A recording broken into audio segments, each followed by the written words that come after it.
अथ केन प्रयुक्तोऽयं पापं चरति पुरुषः अनिच्छन्नपि वार्ष्णेय बलादिव नियोजितः।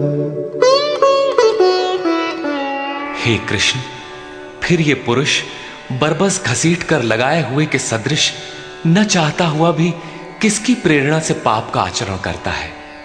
आपके मत के अनुसार क्यों नहीं चल पाता? इस पर योगेश्वर श्री कृष्ण कहते हैं, श्री भगवान उवाच।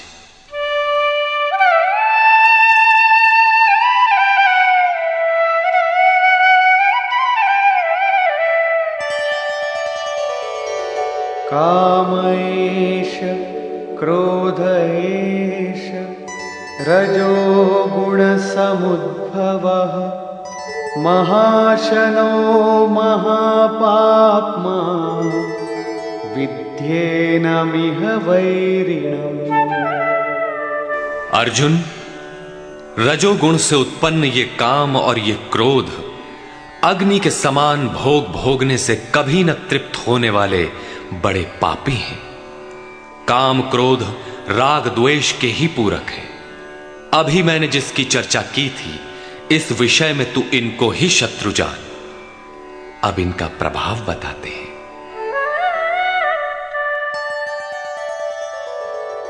धूमेनाव्रियते वह्निः यथादर्शो मलेन च यथोल्बेनावृतो गर्भः तथा तेनेदमावृतम्।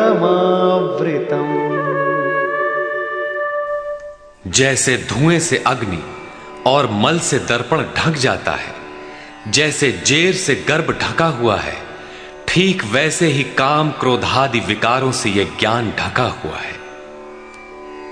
भीगी लकड़ी जलाने पर धुआं ही धुआं होता है। अग्नि रहकर भी लपट का रूप नहीं ले पाता। मल से ढके दर्पण पर जिस प्रकार प्रतिबिंब स्पष्ट नहीं होता, झिल्ली के कारण जिस प्रकार गर्भ ढका रहता है, वैसे ही इन विकारों के रहते परमात्मा का प्रत्यक्ष ज्ञान नहीं होता।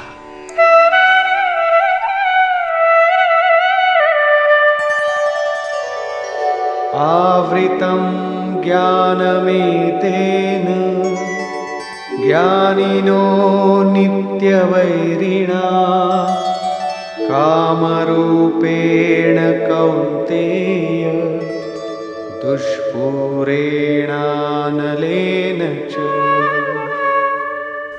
कौन्तेय, अग्नि के समान भोगों से न तृप्त होने वाले ज्ञानियों के निरंतर बैरी इस काम से ज्ञान ढका हुआ है। अभी तो श्री कृष्ण ने काम और क्रोध दो शत्रु बताए।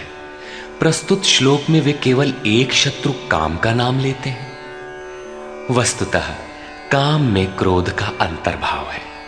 कार्य पूर्ण होने पर क्रोध समाप्त हो जाता है, किंतु कामना समाप्त नहीं होती। कामना पूर्ति में व्यवधान पड़ते ही क्रोध पुनः उभर आता है। काम के अंतराल में क्रोध भी निहित है। इस शत्रु का निवास कहां है? इसे ढूंढे कहां?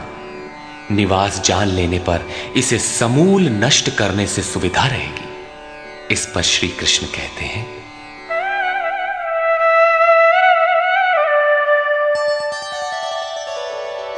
इंद्रियाणि मनो बुद्धि अस्याधिष्ठानमुच्यते एतैर्विमोहयत्येष ज्ञानमावृत्य देहिनम्।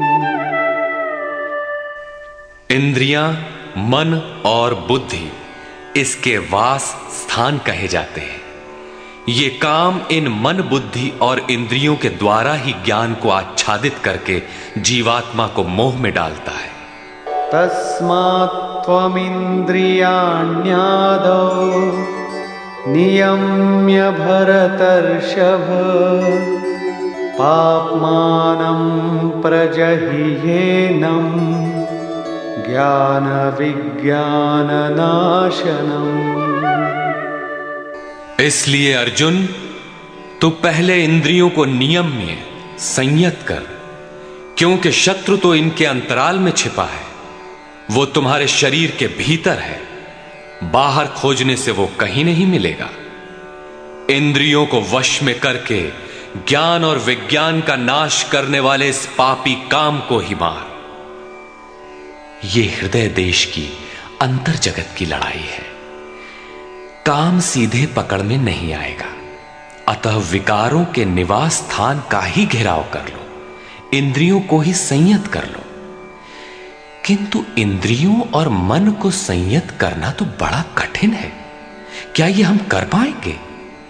इस पर योगेश्वर श्री कृष्ण आपकी सामर्थ्य बताते हुए प्रोत्साहित करते हैं।